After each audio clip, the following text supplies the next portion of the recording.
La parte 3 de Apocalipsis 20 y vamos a ver, vamos a empezar una enseñanza, se llama las dispensaciones, son las 7 dispensaciones y vamos hoy a ver las primeras 4 como el título lo menciona.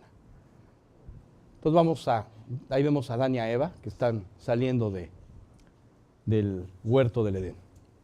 Vamos a leer, Tom, si es tan amable, el primer pasaje, que es, el pasaje, el segundo versículo del pasaje que hemos comenzado ya en Apocalipsis 20 a estudiar y que nos abre un panorama nuevo sobre esta nueva y riquísima enseñanza de las dispensaciones. Adelante.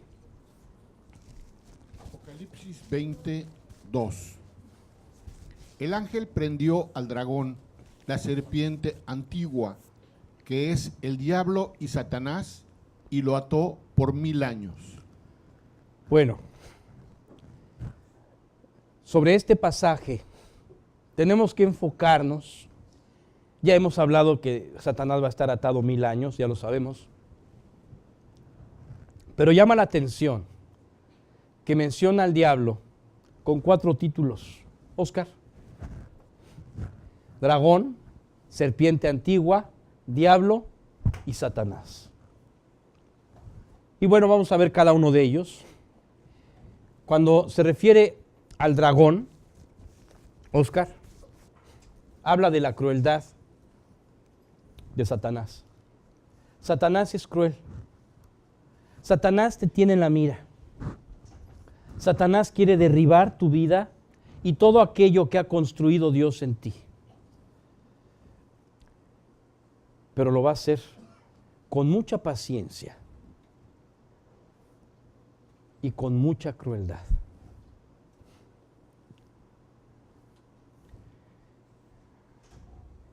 Su odio hacia Dios es tal que puede esperar el tiempo que necesite para verte caer. Así es que una de las virtudes de esta crueldad, o de los elementos más significativos y útiles para él de su propia crueldad, es precisamente la paciencia. No tiene prisa.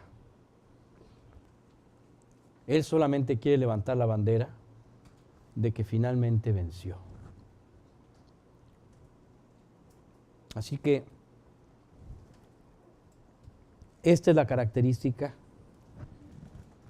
que exalta el título del dragón: la crueldad. Siguiente, Oscar. La astucia. Es astuto como no tienes idea.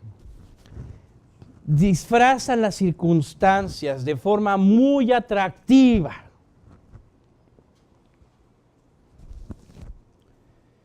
A tal punto que una vez que logró engancharte, le puede poner a las cajetillas de cigarrillo unos pulmones hechos pedazo en la fotografía o un bebé mal formado, y eso no importa. Tú vas a comprar la cajetilla porque ha logrado engancharte. Puedes ver a un pariente cercano muriendo de cirrosis y no importa porque ya te enganchó en el alcohol. Satanás es astuto. Una de las astucias más grandes de Satanás es que te hace pensar que algún día tendrás victoria, que no te preocupes, que sigas llevando a cabo tu vicio, tu pecado, que finalmente en algún momento lo vas a vencer. No te preocupes, mañana será. Mañana lees. Hoy tú ve tu programa de pornografía, no te preocupes. Mañana lees. Mañana pides perdón. Es astuto. Yo me acuerdo cómo se hizo famosa en la generación de hoy. Todo el mundo ha escuchado, sin duda. A ver, levante la mano quien no haya escuchado esta canción. Oh, mi ova pino todos la han escuchado, ¿verdad? Creo que no hay nadie que no la haya escuchado. Bueno, ¿sabes cómo se hizo famosa esa canción? Esa canción es de una ópera de Rossini. ¿Sabes cómo, de Puccini? ¿Sabes cómo se hizo famosa esa canción? ¿Sabes cómo se hizo famosa esa canción? Con un comercial de Chivas Regal, anunciando whisky, ¿no? Así se hizo famosa la canción.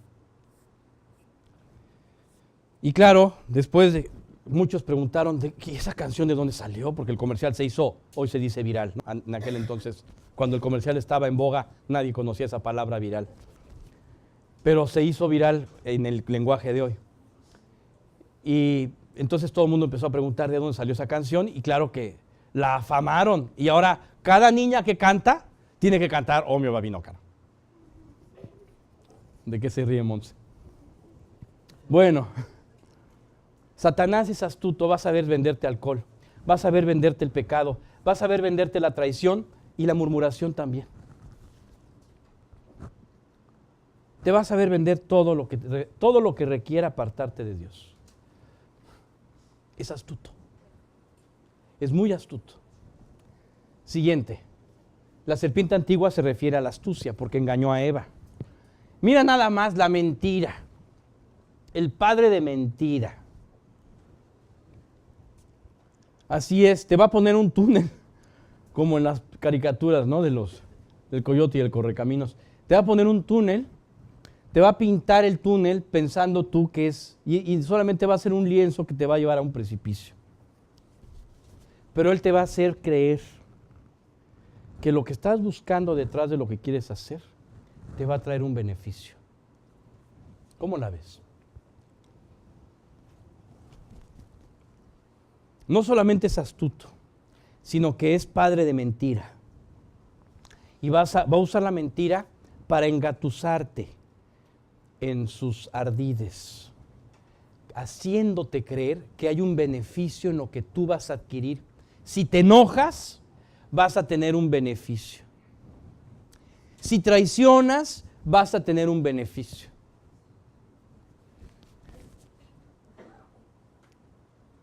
Si menosprecias a alguien, vas a tener un beneficio. Y la verdad es que no hay ningún beneficio en bajarte a la mitad de la calle a golpearte con el tipo que te cerró el auto. No tienes ningún beneficio. Yo conozco gente que ha muerto ahí. Bueno, conocí gente, ya no conozco porque ya no está. Perdón la expresión. Conocí gente que ya no existe porque murió ahí. Por lo menos 2 personas allegadas a mí murieron ahí. Cada quien por un lado distinto, en tiempos diferentes. Uno de ellos ganó la pelea. Era cinta negra, sexto dan. Entonces el otro agraviado, como vio que no podía con él, sacó una pistola y lo mató. A ver, defiéndete. Y como Matrix es una película y las hacía las balas, pero en la vida real no pasa, murió. Él te va a hacer creer que detrás de tu ardid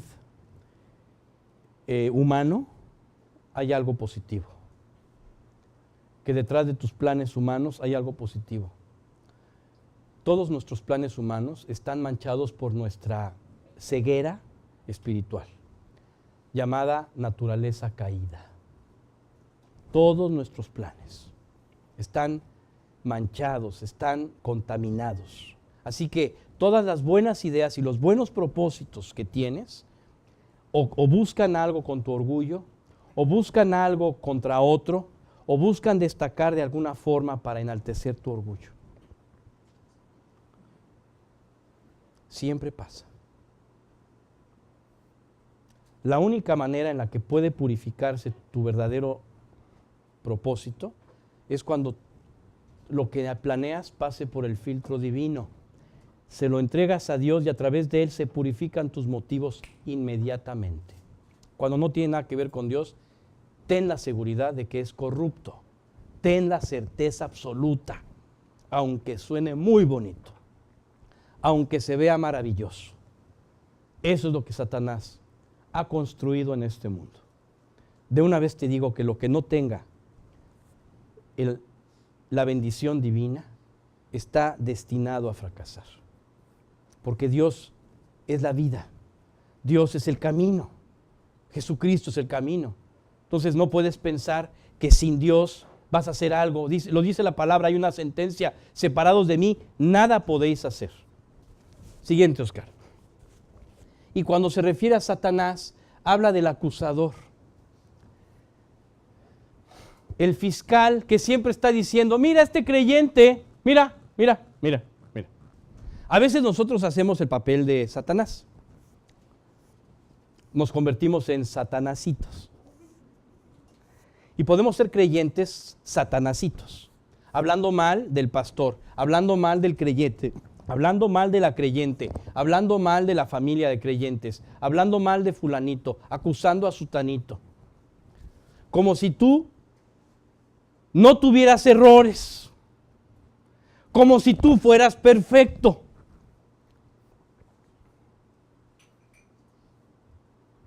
A mí me conmovió muchísimo el día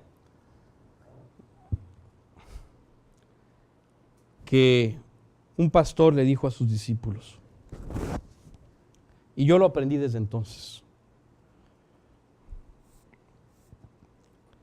quiero decirles, les dijo el pastor, que me sorprende profundamente ver que ustedes acuden al llamado de Dios para venir a estudiar. Y lo único que cabe en mi corazón es gratitud hacia Dios. Y si alguna vez pensabas que yo pienso algo de ti, de una vez te aclaro lo que pienso de ti. Pienso que eres una persona que necesita de mis oraciones, como yo soy una persona que necesita de las tuyas. Me quedé congelado. ¡Wow! Así que esto es lo último que un creyente se le debe ocurrir hacer. Lo último. Por favor, creyentes, cuando estés con alguien que haga alguna de estas cosas, con toda, aunque sea un creyentazo, con toda prudencia, levántate y huye. No tienes por qué participar de estas cosas. Si alguien lo hace y tú estás al lado o tú estás involucrado de alguna forma, no tienes por qué involucrarte en eso. Si no es prudente hacerle ver por la circunstancia que quieras su pecado, porque es pecado, no hay otra forma de llamarlo, entonces no entres en una situación de conflicto. Simplemente aléjate. Esa forma de alejarte hablará más a su vida que si le hubieras recriminado algo. Dios se encargará. Así que Satanás también tiene esta labor. Te anda acusando en todo lo que haces, siempre. Pues no que muy entregado, no que creyente. Mira, ya leyó la Biblia y mira cómo vive. No inventes. Siguiente. Esto es, a grosso modo, ¿qué digo yo? Lo que podemos vislumbrar a través de la Escritura del ministerio de Satanás. Es mentiroso, es astuto, es cruel y es un acusador implacable. A él Dios lo va a atar y quedará 1000 años atado sin poder salir de sus ataduras. 1000 años. Antes de que venga el juicio final y entonces sea arrojado al lago de fuego definitivamente. Pero mientras tanto va a estar atada toda su esencia y su ministerio y su capacidad de afectar en la tierra durante el milenio. Muy bien, siguiente, Oscar. Entonces vamos a leer Santiago 4:7. Por tanto, sométanse a Dios, resistan pues al diablo y huirá de ustedes. Fíjate que esto es tan impresionantemente fundamental que muchos primero tratan de resistir a Satanás. A ver, no dice primero que resistas a Satanás, no dice eso. Dice que te sometas a Dios. Paso número 1, sométete a Dios. Paso número 2, entonces sí, resiste a Satanás. Si tú tratas de resistir a Satanás sin someterte a Dios, no, hombre, como es padre de mentira, te va a decir, sí, lo estás haciendo perfecto. Otra copita.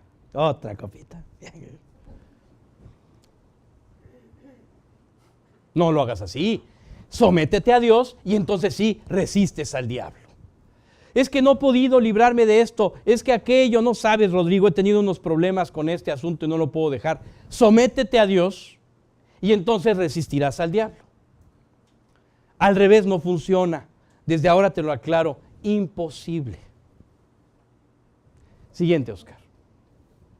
Bien, hay algunos, desgraciadamente, que pone un clic, Oscar, y déjalo ahí tantito. Hay algunos que tienen este cuadro como una bandera que ondea, como tú estás viendo que empieza a ondear esto, y lo tienen casi levantado en sus vidas. Es necesario que esto que estás viendo lo quites de ti. Porque eso es lo que Satanás está haciendo en cada uno de nosotros en su trabajo delicado y constante. Él quiere derribarte, te repito, y va a tener la paciencia necesaria para hacerlo. Oscar, bien. Las 7 dispensaciones. Una dispensación es un proyecto de enseñanza al hombre en un periodo de tiempo. Cada dispensación Dios le ha dado al hombre un mandato condicional del cual depende el éxito o el fracaso de ese proyecto. En cierta manera, cada dispensación recoge los ideales humanos en los cuales Dios permite que se desarrolle cada periodo para convencer al hombre de que el único camino es Cristo. El propósito de Dios en cada uno de estos periodos es enseñarnos que no existe otra alternativa que depender de Dios. O sea, cada dispensación tiene un proyecto en sí. Las 7 dispensaciones son un proyecto, digamos, integral, dividido en 7, que busca como resultado solamente alcanzar la voluntad del ser humano para entregársela a Dios. Ese es el objetivo fundamental. O sea, que tú veas que en tal circunstancia no te funciona, en esta otra tampoco te funciona. Ahora vamos a hacerle así, no te funciona. Es un laboratorio. Son 7 laboratorios, si lo quieres ver así. 7 aulas de laboratorios para quienes nos hemos dedicado a la docencia. Así será más fácil poderlo vislumbrar. 7 laboratorios, 7 aulas de laboratorios. Entonces vamos a ver, Oscar. Vamos a leer este pasaje, por favor, Tom. Efesios 3, del 8 al 10. A mí, que soy menos que el más pequeño de todos los santos, se me concedió esta gracia, anunciar a los gentiles las inescrutables riquezas de Cristo y sacar a la luz cuál es la dispensación del misterio que por los siglos ha estado oculto en Dios, creador de todas las cosas. De este modo, la infinita, multiforme sabiduría de Dios puede ser dada a conocer ahora por medio de la Iglesia a los principados y potestades en los lugares celestiales. Ahora puede ser dada a conocer, o sea, el misterio de las dispensaciones todavía no era claro en las edades anteriores. Es en la iglesia en donde Dios abre el panorama de las dispensaciones al aclararle al apóstol Pablo que hay una luz en la dispensación del misterio que ha estado oculta. y habla de la dispensación de la gracia, que es la que estamos viviendo. Oscar, por favor. Tom. Efesios 3, del 1 al 3. Por esta causa yo, Pablo, prisionero de Cristo Jesús por amor de ustedes, los gentiles, si en verdad han oído de la dispensación de la gracia de Dios que me fue dada para ustedes, que por revelación me fue dado a conocer el misterio, tal como antes les escribí brevemente. Así es, la dispensación de la gracia. Está hablando de la dispensación de la gracia. Esta es la dispensación en la que nosotros vivimos. Y a partir de ella, entonces, podemos, ahora sí, entender la estructura de las 7 dispensaciones de la historia. Ahora vamos a ver precisamente cuáles son estas 7 dispensaciones, Oscar. Vamos a ver las 7 dispensaciones. La primera es la dispensación de la inocencia. Son Adán y Eva que te están saludando. La segunda es la dispensación de la conciencia. Es un diablito y un angelito, como el famoso ícono de la conciencia. El tercero es el gobierno humano, que es un rey humano. El cuarto es la promesa, y es la promesa concreta que Dios le hizo a Abraham sobre su descendencia. La quinta es la dispensación de la ley, que es la ley de Moisés, que todo el mundo ha escuchado hablar de ella. La sexta es la dispensación de la gracia, que es donde vivimos ahora actualmente. Y la séptima es la dispensación del milenio, en donde Cristo será el Rey absoluto de toda la tierra. Bueno, estas son las 7 dispensaciones a través de la historia. Vamos a ver un esquema en donde yo espero que quede claro el panorama de las 7 dispensaciones. Oscar, vamos a ver esto. Bien, todo comenzó con la creación. Ahí comienza la dispensación de la inocencia. Ahí está Adán con los animales. Ahí están Adán y Eva, el ícono, la inocencia. Y termina con el pecado y la maldición del pecado, con Adán y Eva siendo corridos del Edén. Después viene la dispensación de la conciencia, ahí están los íconos, en donde vemos a Caín y Abel, y donde también tiene lugar la proliferación de la maldad humana, y un ícono de esta dispensación son los gigantes que poblaban la tierra en aquel entonces. Y esta dispensación de la conciencia termina con la eliminación absoluta de la vida como la conocemos, a excepción de la vida animal y del ser humano, a excepción de las personas y de los animales, mamíferos y aves que estaban dentro del arca. Y se elimina con el diluvio. Viene un juicio, cada dispensación termina en un juicio, siempre. Después, el gobierno humano comienza a partir de la orden de Dios de poblar la tierra y dispersarse por toda la tierra para poblarla. Y vemos a Nimrod y vemos el liderazgo y el primer imperio que construyó, y termina con Babel, que significa confusión, y finalmente con un juicio que es la dispersión por toda la tierra. Después tenemos la promesa, que inicia precisamente con la promesa, con la petición de Dios a Abraham de que salga de su tierra, de su parentela. Finalmente viene la promesa, Abraham le cree a Dios, lo manifiesta siendo capaz de sacrificar a su propio hijo hacia Dios. Dios le dice: de ninguna manera lo vas a hacer. Y finalmente termina en un juicio, cuando los hermanos de José lo venden a él, y viene la consecuencia de esto, ¿no? Y termina en un juicio la esclavitud de Egipto. Comienza esto con el llamado a Moisés, Moisés, y Moisés en el Éxodo saca al pueblo judío de la esclavitud de Egipto, y lo lleva después de 40 años, lo puede meter finalmente a la tierra a través de Josué y entran a la tierra prometida. Finalmente viene la época de los reyes y después de la época de los reyes viene pues el exilio del pueblo de Israel, y el pueblo de Israel logra con un pequeño remanente regresar a la tierra de Judá, y ahí vuelven a instaurar un templo que se le llama el templo de Herodes, y en ese tiempo nace Cristo y muere por nuestros pecados. A través de ese momento, en ese instante, en la última cena, comienza la dispensación de la gracia. La dispensación de la gracia es la formación de la iglesia y la dispersión del evangelio por todas las naciones, como hasta hoy está sucediendo.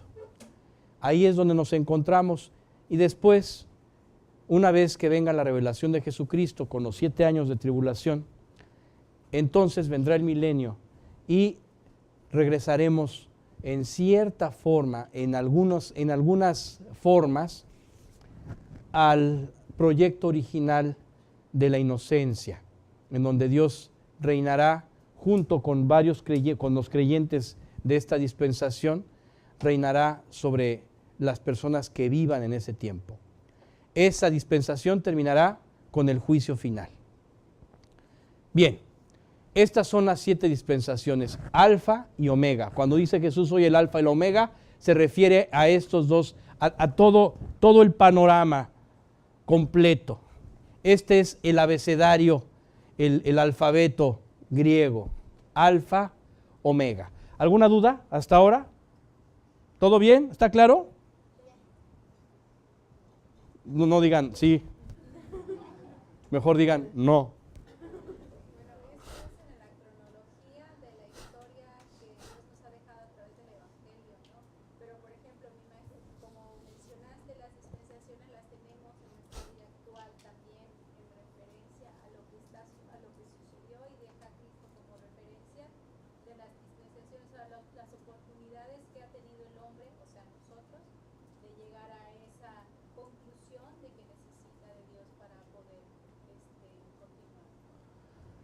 Sí, bueno, las dispensaciones concretamente son proyectos que Dios tiene históricamente, ¿no? Son las eras de enseñanzas divinas. Son bloques de administración de proyectos. Estas son las administraciones. Digamos, cada uno tiene, hablándolo en términos ejecutivos de hoy, cada uno tiene su plan de negocios, su plan de administración, ¿no? Cada uno tiene su plan administrativo para lograr en las personas en cada época sí, el propósito que es el mismo. Cristo, que entiendas que no te alcanza ni tu buena capacidad, ni tu buen ánimo. Necesitas a Cristo, necesitas a Cristo, necesitas a Cristo. Bien, siguiente, sí.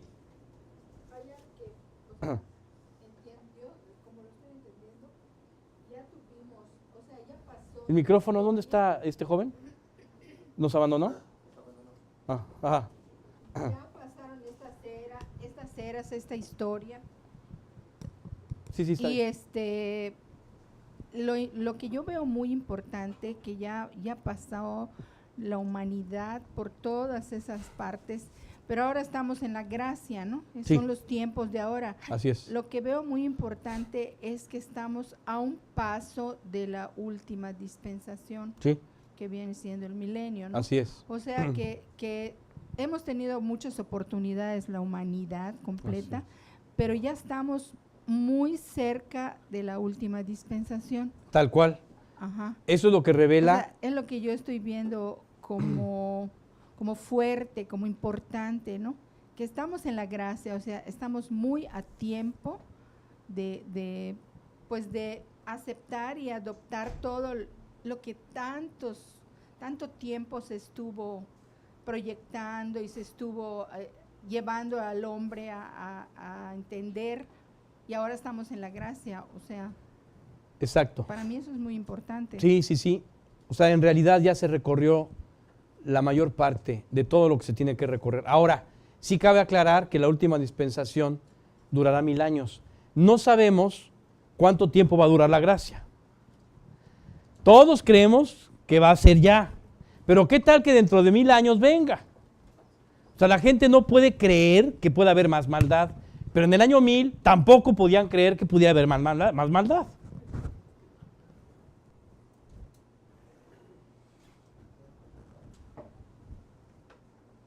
Era imposible creer esto. Así que, más maldad que en la Segunda Guerra Mundial. En buen plan, más maldad que el villano favorito del siglo XX, más maldad que Hitler. Bueno, hay más maldad. Claro, no podemos concebir más maldad nosotros ahora, pero hace 25 años que yo escuchaba esto, yo decía, pues ya tiene que venir, no puede haber más maldad que ahora. No, sí hay más maldad. Y también va a poder haber más maldad que ahora, créeme. Yo sé que no lo crees, que se te hace muy difícil, sí puede. Así que no sabemos cuánto tiempo va a durar el tiempo de la gracia. Es verdad que todo está puesto para que llegue, sí.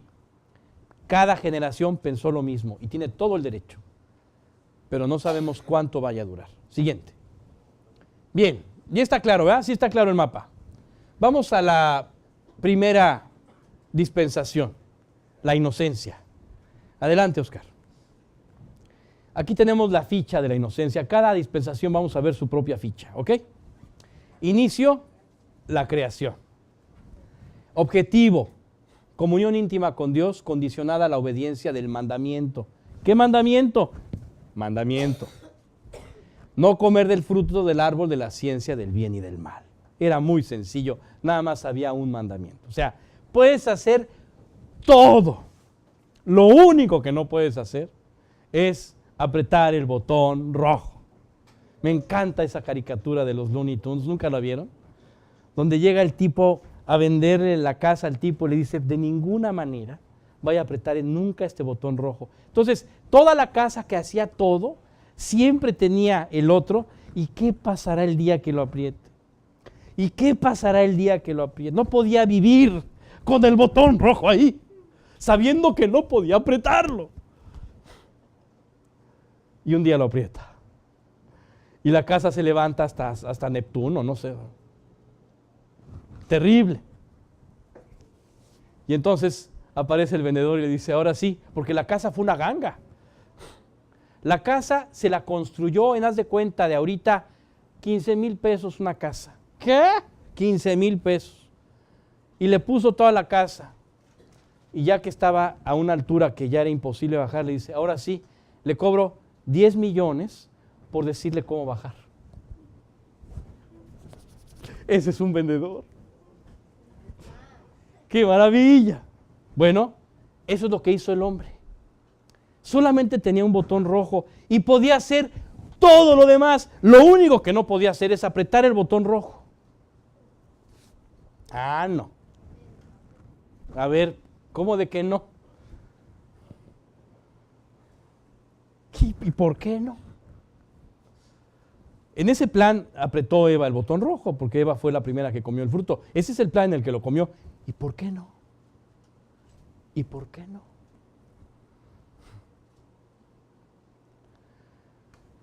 Ah, Dios.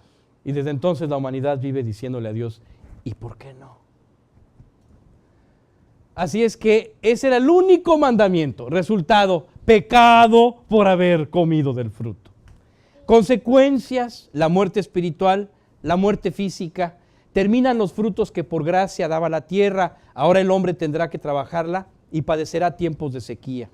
La mujer tendrá como cabeza al varón y dará a luz hijos con dolor. Quiero decirte, mujer, que esto es una sentencia divina, no es una sentencia de los varones. De una vez, quítatelo de la mente. Nosotros los varones no tenemos nada que ver con la sentencia que Dios le puso a la mujer. Es una sentencia divina. Es que hay mujeres que se la viven peleando por esto. Y es un absurdo de pelea, porque es algo divino. No vas a poder hacer nada con algo que está instaurado de manera divina. Es imposible. Esto es consecuencia del pecado aquel que sucedió. Y fue una respuesta como consecuencia de Dios a esta osadía de la mujer. La serpiente se arrastrará por el suelo, es otra consecuencia. Evidentemente, la serpiente no se arrastraba por el suelo. No sabemos si tenía patas, algunos creen que tenían alas. De hecho, los dragones antiguos, precisamente de ahí, de ese esquema, salen algunos imaginarios, otros por herencia oral, pero o tenían patas o tenían alas. Algunos han descubierto que las serpientes tienen en su estructura ósea ¿cómo se llaman? Las salidas para las patas delanteras y traseras. Eso algunos los han descubierto. Y también otros han descubierto que tenían protuberancias para la estructura de las alas. Entonces no sabemos. Entonces, ¿Hay vestigios de que tienen dentro de su... Exacto, gracias. Hay vestigios de que en su estructura está los elementos necesarios para poder tener alas. Exacto, alas o patas. Entonces, definitivamente no se arrastraban por el suelo. Así que bueno, si tú dices, oye, ¿por qué hay que trabajar para vivir? Antes no era así. Antes era por gracia, todo se daba. Ahora tiene uno que trabajar para vivir, excepto los que viven en la realeza. Adelante. Que están en la revista Hola y todo, ¿no? Uno con su trabajo puede pagar la revista Hola para leer cómo es la vida de los que no trabajan. Bueno, vamos a apagar la luz, Elías, si es tan amable. Fíjate que este hombre que está aquí, Joseph Haydn, tiene muchas obras maravillosas. Mozart lo consideraba el padre de la música de cámara, definitivamente, por muchas razones. Pero quiero decirte que él, que era un verdadero fan de Mozart, él terminó muy impresionado por el trabajo creativo de Mozart. Decía que no había otro compositor en la historia como Mozart. El mismo Haydn, que era mayor que Mozart como por 25 o 30 años. Era como un maestro para él. Podría haber sido su padre. Bueno, Haydn era mayor que Mozart. Haydn era mucho mayor que Mozart. O sea, pudo haber sido su padre. Haydn, entre las composiciones maravillosas que realizó, hizo una que a mí me ha gustado mucho ponerle a mis discípulos. Y es el diálogo que tienen Adán y Eva en el oratorio llamado La Creación. Este oratorio de la creación es sublime. Es la composición que yo pienso, es una opinión 100% subjetiva y personal, la composición para mí más perfecta, que define con claridad los momentos de la creación. Porque cuando escuchas cómo se hizo la luz, revientas. Cuando escuchas cómo el águila va elevando el vuelo, revientas. Cuando escuchas cómo el sol comienza a salir por el oriente, revientas. O sea, si tienes oportunidad, está en el YouTube, lo puedes ver, dura 4 horas. ¿Qué son 4 horas hoy? Pero te lo puedes ir chiquiteando. El caso es que es maravilloso, es sublime, es perfecto. La creación de Joseph Haydn. No. Un día que no tengas que trabajar para comer, Sí, te echas a la olla. exacto. Mira, un día que sea sábado o domingo, que estés así en descanso, con tus patitas así al aire, en tu reposet o en tu silla. Exacto, un día que en lugar de ver la serie de Netflix, quieras ocupar tu tiempo para cosas más elevadas, elevas las piernas y pones la creación de Haydn. No, vas a volar, vas a escuchar lo que te estoy diciendo. Bueno, espero que no vengas a reclamarme. Rodrigo, me dormí, está bien aburrido, no tengo... Este aplaude porque así le pasó. Malvado, perverso. Sí. En el discipulado de Génesis tuve la osadía de toda la parte de la creación, de ponerle a los discípulos la sección musical que iba con el pasaje que estábamos estudiando. Fue maravilloso. Algunos sí se acuerdan, ¿no? Los discípulos que... Bueno, ¿por qué comento todo esto? Porque justo vamos a escuchar un fragmento. Hecho, esta es una obra de 1799, se editó en 1799, o sea, se compuso en 1797-98 y finalmente se llevó a cabo en 1798 y se editó en 1799. Vamos a escuchar, vamos a abrir el telón y escucha nada más este diálogo, que es para mí el único fragmento, no conozco otro, que habla de manera exacta de cómo pudo haber sido un diálogo entre Adán y Eva en ese tiempo. Vamos a escuchar. Nada más le pones un clic ahorita que abran. Ya.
¿Qué tal?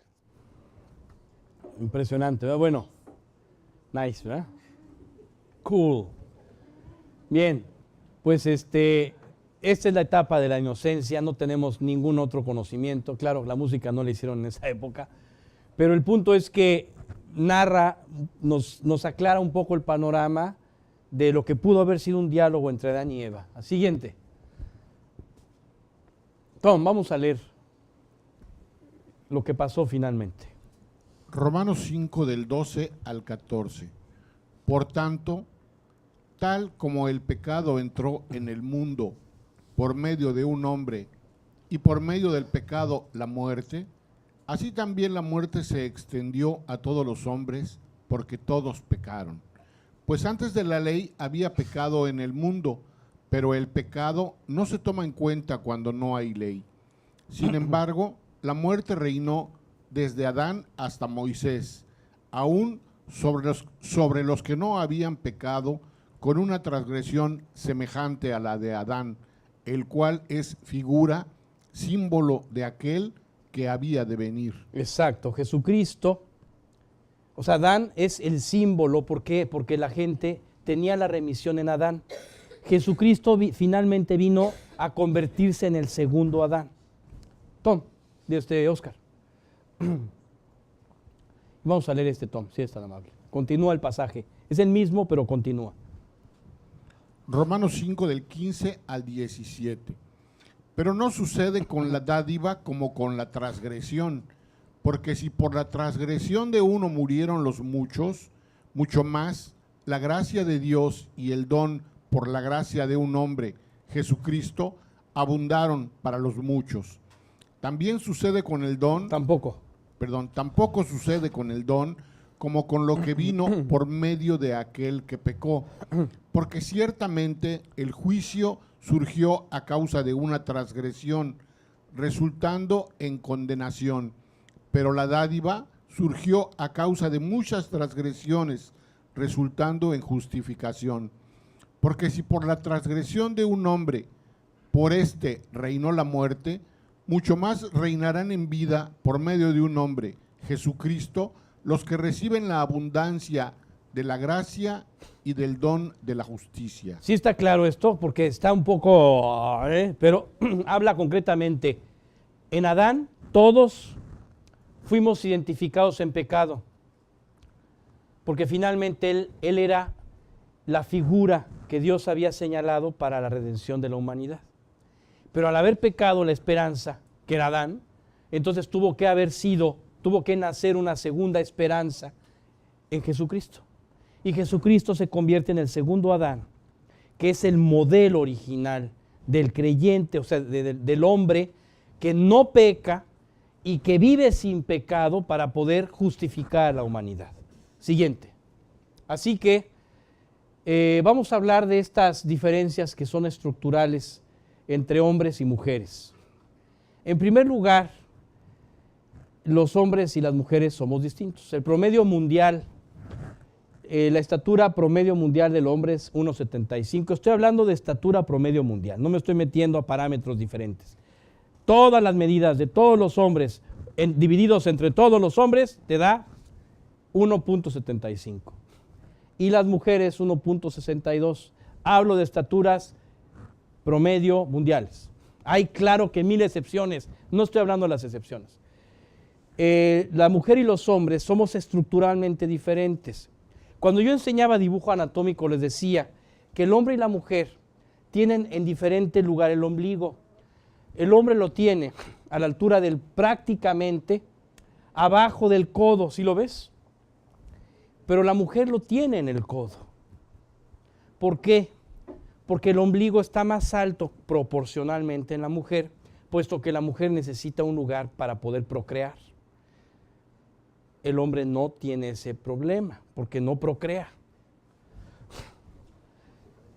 Además, la grasa se acumula en el hombre en la panza. Procreamos grasa. Y en la, exacto. Y en la mujer, en las axilas, en las chaparreras y en los muslos. Así es que nosotros nos embarazamos de grasa y no se nos quita los 9 meses. Cuando se nos quita por alguna otra, o por una liposucción o por una dieta y ejercicio, pero si no, no desaparece. Exacto. Así es que bueno, las estructuras son diferentes, no podemos ser iguales hombres y mujeres. No, tenemos que estar buscando igualdad de derechos sí, pero de ninguna otra, porque en estructura somos completamente diferentes. Siguiente. En mentalidad somos completamente distintos. El hombre tiene todo en casilleros. Esto acá.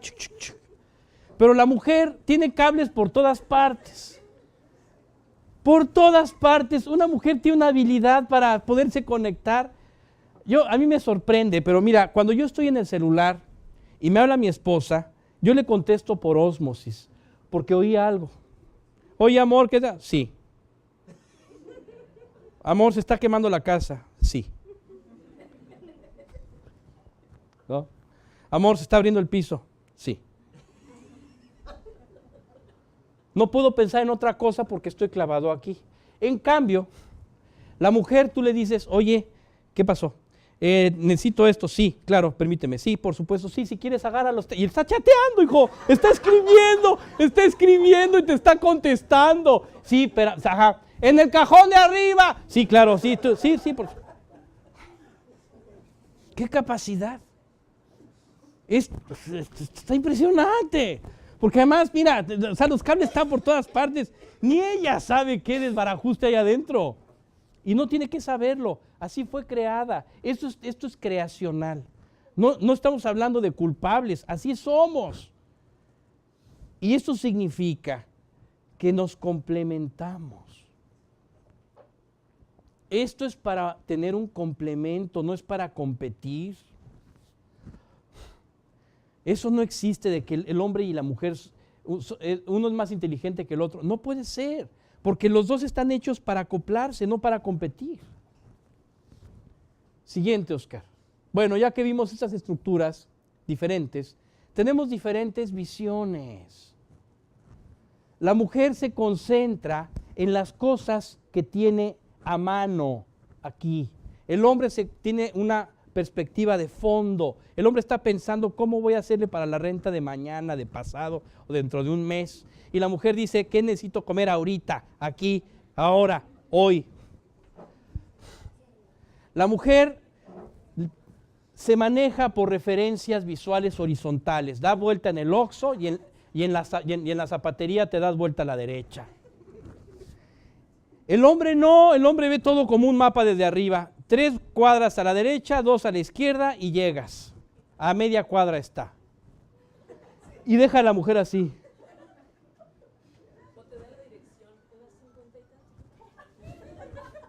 Exacto. Y no entendemos que es por una diferencia creacional. No es que no entiendan o que no entendamos. Es que somos distintos. Pon a una mujer frente a un mapa y vas a ver un verdadero problema y un conflicto. En cambio, tú dile a un hombre que en la zapatería de vuelta y que no sepa la mujer que cerraron la zapatería. El hombre nunca llega. Pero entonces abre el Google Maps y llega en un tris. Claro, cuando está la voz sonante, la mujer tiene que escuchar en la siguiente cuadra, de vuelta a la derecha. Entonces, así llego. Pero el hombre lo ve desde arriba y dice, no, en 5 minutos. Exacto. Fíjate que hay una, Oscar, siguiente. Me encanta este ejemplo. Fíjate, checa cómo empiezan las diferencias entre hombres y mujeres. Checa. Amor, ¿ya viste esas flores? Dice la mujer. Y él dice, sí, oye, qué bien está el techo de esa casa. Debe durar unos 10 años sin problema. Es la misma foto, si tú te das cuenta, pero el techo está atrás. El hombre ve el techo porque tiene visión de fondo. La mujer ve las flores porque es lo que tiene adelante. Y entonces ella habla de las flores. Además, las flores son hermosas. Con todo respeto, son más hermosas las flores que los techos. Pero el hombre está enfocado en la parte de la construcción, la estructura, está pensando en su casa, así la quiero, ¿no? Qué bien está el techo de esa casa, debe durar unos 10 años sin problema, ¿ok? Entonces dice la mujer, toda mi vida he querido un jardín así. Y entonces el hombre, como se quedó aquí, dice, ¿con techo? ¿Quieres un jardín techado? ¿Estás enferma? Un jardín no lleva techo, o sea, ¿para qué quieres un jardín techado? Entonces, dice ella, la mujer dice, cuando escucha el techo, dice, ¿de qué estás hablando, no?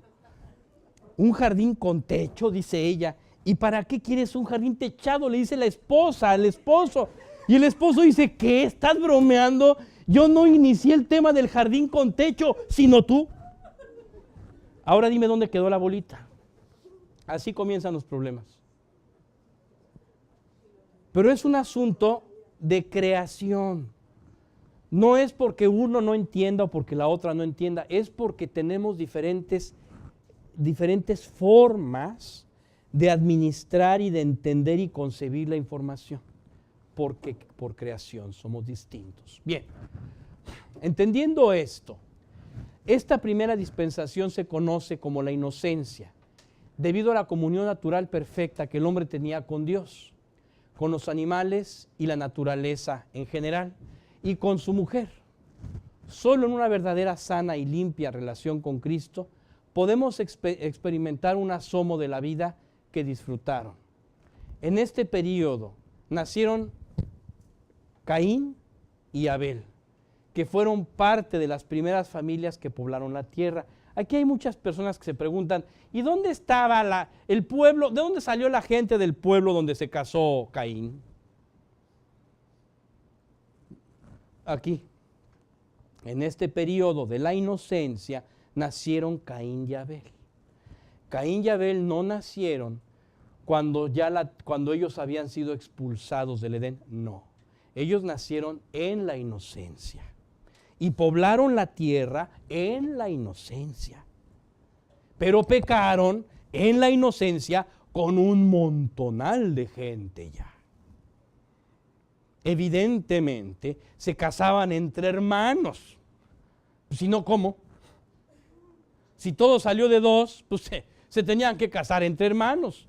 Pero ahí no existía todavía esa distinción que posteriormente Dios puso en el ADN del hombre y de la mujer, para que no hubiese ya una proliferación en este sentido. Entonces puso reglas posteriormente, pero en este tiempo así era la cosa. Entre hermanos, por supuesto que entre hermanos, y entre primos, y claro, pues si todos eran allegados, todos eran familia. Estaba empezando la humanidad. Ahí es donde nacieron Caín y Abel, que fueron parte de las primeras familias que poblaron la tierra y que vivían en una sociedad perfecta. Moody después de esto. Moody. Adán y Eva tuvieron hijos pronto y no sabemos el tiempo que pasó antes de que cayeran en el pecado. No sabemos. No sabemos cuánto tiempo pasó antes de que cayeran en el pecado, pero sí, todos venimos de Adán y Eva, sí. Aunque todas las personas que están en contra de los creacionistas y en contra de la Biblia digan que no, todos nacimos de Adán y Eva. Pero sin duda ya había varias familias en la tierra cuando esto sucedió.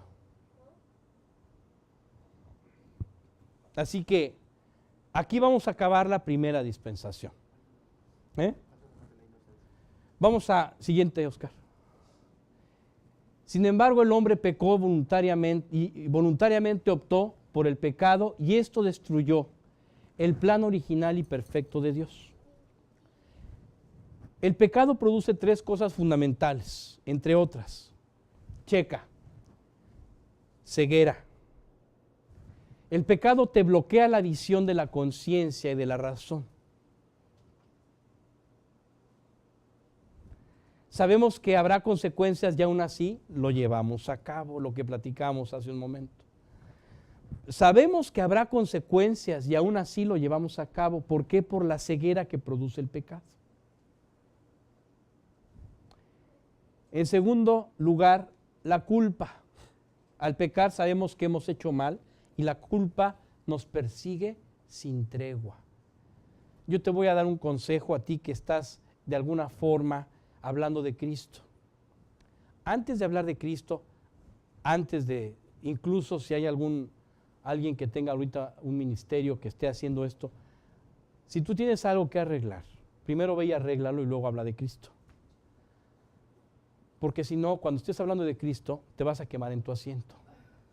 Yo no estoy hablando de que seamos perfectos, hablo de que tengamos una conciencia limpia, nada más. O sea, arregla, pide perdón a Dios y ya. Y en tercer lugar, la justificación. Ah, no, lo tenía que hacer. No, se merecía morir. ¿Qué le pasa? ¿No? Ah, no, se merecía que lo chocara. Ah, no, se merecía que le diera sus guamazos. Comienza entonces una estrategia basada en la mentira que intentará justificar nuestros actos. Ahí va un punto, no una coma. Bueno, estos son los tres elementos con los que te vas a ir a casa y vas a pensar en ellos para que tú entiendas que estos son los tres elementos fundamentales, entre otros, en los que el pecado afecta tu relación con Dios. Estos tres elementos turban tu comunión con Él. Por eso es que hay que ir con Dios y pedirle perdón. Hay que ir con Él y confesar tu pecado. ¿Alguna pregunta? Bien, vamos a Moody en el siglo XIX. Ahí vemos la batalla de Sheriff Muir en el año 1715, Escocia, contra los británicos, los escoceses contra los británicos cuando fueron finalmente conquistados. Siguiente, Oscar. Si no podemos estar personalmente en la batalla, no debemos desalentar a los que están combatiendo. Un jefe de la tribu de los escoceses cayó herido en la batalla del Sheriff Muir. Cuando sus soldados vieron caer al jefe, vacilaron un momento, dando una gran ventaja por ello al enemigo.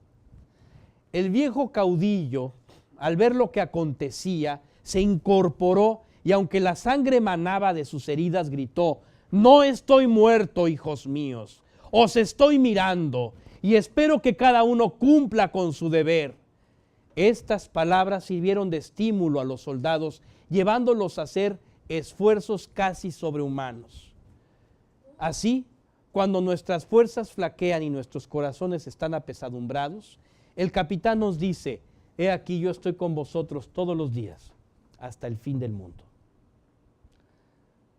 Muy bien, pues vamos a dar gracias. Jerry.